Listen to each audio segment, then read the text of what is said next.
Welcome to part 2 of our Argumentative Research Unit in English 1010E at Southern Utah University. For the past week, we've been talking about technology and its impact on society.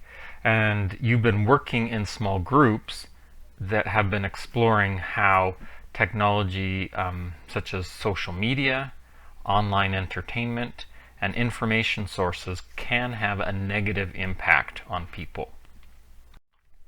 We're going to continue this discussion this week. Last week you worked on reading sources and taking notes and creating a research matrix. This week you're going to turn that into a problem paper. And in the problem paper you're going to identify what is the problem. Why is there a problem with this technology? You're going to explain the negative effects of the problem in the paper. There may be 3 or 4 or 5 negative effects that you read about, and you'll want to organize them into body paragraphs. And in each of those body paragraphs, you'll use the sources that you read to support your ideas with reasons and examples. You can read some example problem papers to give you an idea of what's expected for this week. There'll be a good example posted and a poor example posted. For each of them, I've included notes and comments so you can see in what ways the paper is doing things effectively or in what ways the paper could be improved.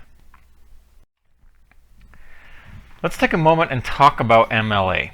So MLA is the Modern Language Association, and we want to use MLA style to help write our academic papers for this course. So a style guide is a list of maybe common instructions that are given for how an academic paper should be formatted, what it should look like on the page. So this can include things like what the text looks like, what the margins or the white space around the text needs to look like. It can also include things like how sources should be used in the paper. So you will encounter probably many style guides during your study at a university. The 2 most common style guides are MLA for the Modern Language Association and APA for the American Psychological Association. MLA is used most often in English composition courses. Sometimes it's used in other courses with literature analysis for other languages. But if you are studying psychology, education, or even linguistics and other types of social sciences, then they tend to use APA style. MLA and APA style have many things in common. In fact, it's only very small differences. But in general, all of these different style guides give a way to help us understand as instructors and students and writers and readers a common way for how information is going to be presented so that it's consistent and so that readers can focus on the content of the paper without being distracted by maybe the way it's displayed on the page.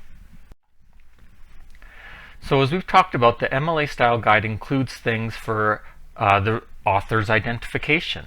Who is the author?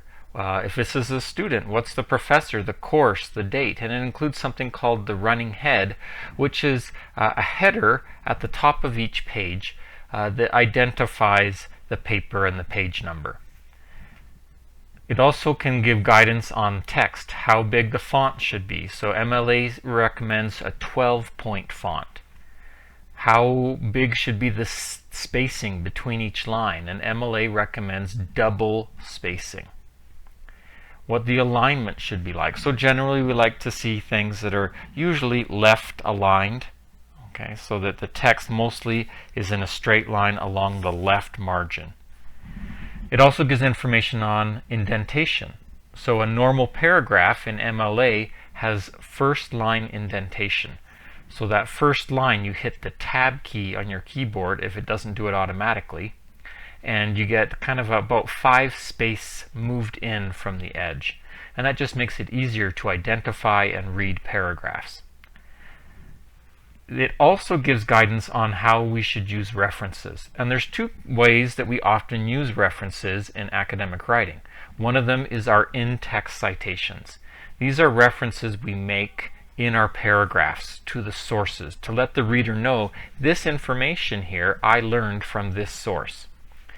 We also use end-of-text citations. So end-of-text citations are a complete reference to the source that gives information including the author's full name, the date, the title of the source, and publication information, which for online sources is often the URL or the website address. So in-text citations in MLA are usually very short. It's usually just the author's name. It may include a page number or paragraph number if you're using a direct quote, but the end-of-text citation needs to be much more full. It's going to use all four items that we've been using in our research matrix: author's name, the title of the work, the date, and the publication information. So here's some example pages from a paper that follows MLA style. And we can see at the very top in the right corner, we see the student's last name and a page number. And to do that, when you're using either Microsoft Word or maybe a Google Documents, you need to go and insert a header. And then you can write your last name, and you can go to the Insert tab, and you can say Insert a page number. And it will put it in there, and automatically on every page it will put that page number for you, so you don't have to do it. Then below that, left aligned, you would put your full name, your instructor's name. So for example, you would write maybe Professor Smith or Dr. Jones, okay, whoever your professor is. Then you'll put the name of the course, so for example, English 1010E, and then below that the date or the semester that you're taking the course. The title of the paper is centered near the top of the page, and then you begin writing your body paragraphs. And you'll notice that the first line of each paragraph has been indented. And if your word processor doesn't do that automatically, you can make that indentation by pressing the tab, T-A-B, the tab key on your keyboard. Okay, now if we look at the second image here on the right, we can see that we still see the running head. Okay, and this student wrote 5 pages, and so it's automatically showing that it's page number 5. And this is the last page, which will include the work cited, meaning all of your references. And so work cited is centered at the top of the page, and then we have each source listed in alphabetical order. So C comes before G, and G comes before N. And we write out the author's name, we put the title of the web page or the article or the news report in quotation marks. Then we write the name of the website or the book, and then we usually write the date and the URL or the website address. And you can see that that same pattern is followed for all 3 sources. One other thing you'll notice here is the indentation. The name or the first line of each reference is very far to the left, and if there are additional lines in the reference, they're indented. This is a special kind of indentation called hanging indentation, and you can do this in Microsoft Word or in Google Documents. And what you do is, after you've written all of your sources, if you like, you can then highlight all of them and go up to the formatting or indentation options and choose a special kind of indentation called hanging, H-A-N-G-I-N-G, hanging indentation. And what this will do is it will make the first line stick out to the left, and all other lines will be indented a little bit to the right. So here's your plan for the week. You will have created already from last week a research matrix that has at least 3 sources about your assigned topic. And you've already identified the author, the title, the date, and the publication information. And then for the sources, you've looked at what are the negative effects that those authors describe in their article. So for in our example here, this article by Susan Green, she has talked about how sometimes one negative effect of technology is that children don't sleep well. So they have fatigue. The next day they feel really tired. She also has talked about their exercise and nutrition, and she says that because maybe they're using too much technology, they don't spend as much time outside. Then we see our second source here, Ignacio Reyes. Okay, he is also talking about screen time, and under sleeping habits, he also agrees that sometimes when young people have technology, they stay up too late, and that's another thing that affects the sleeping habits. He also talks about a different negative effect that Susan Green did not talk about, and it's about social skills. He says that sometimes young people have difficulty interacting face-to-face with others. But he does not mention anything in his article about the exercise and nutrition idea. Okay. And then Maria de la Cruz, she describes also about sleeping habits and gives some information about that.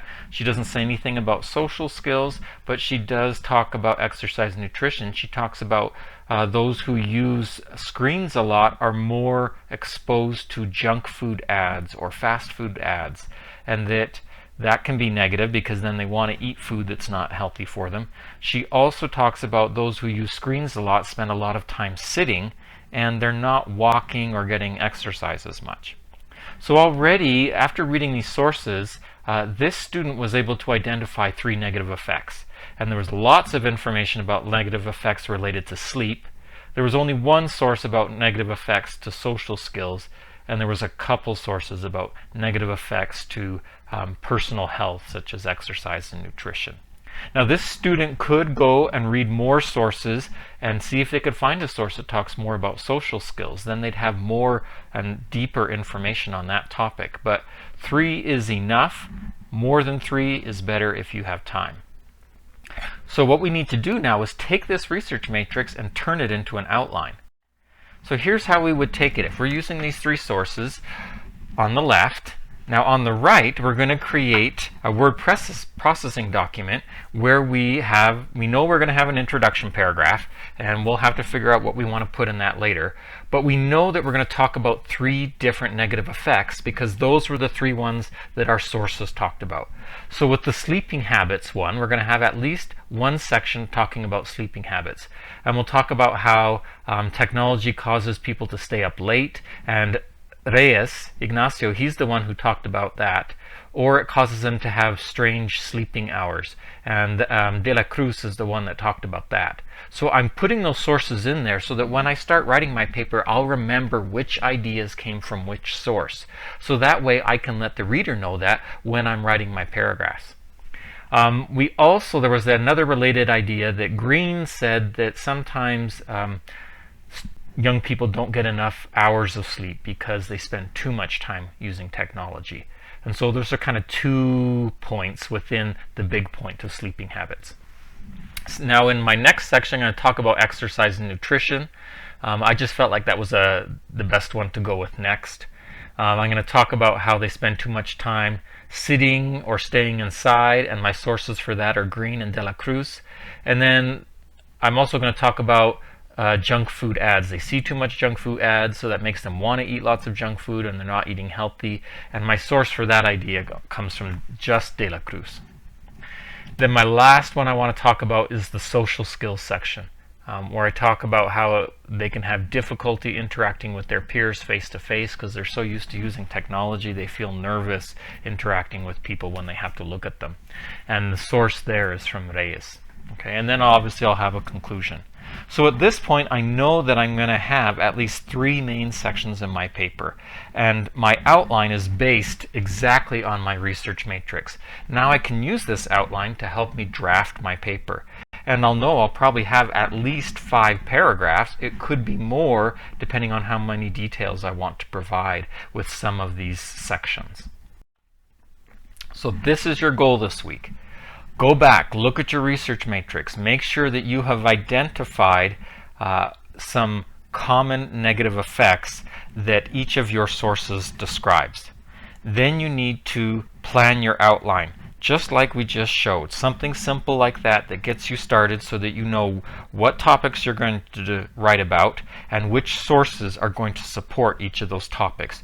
You should never, ever, ever talk about something that doesn't have a source to support it. You need sources to support your academic writing when you write a research paper.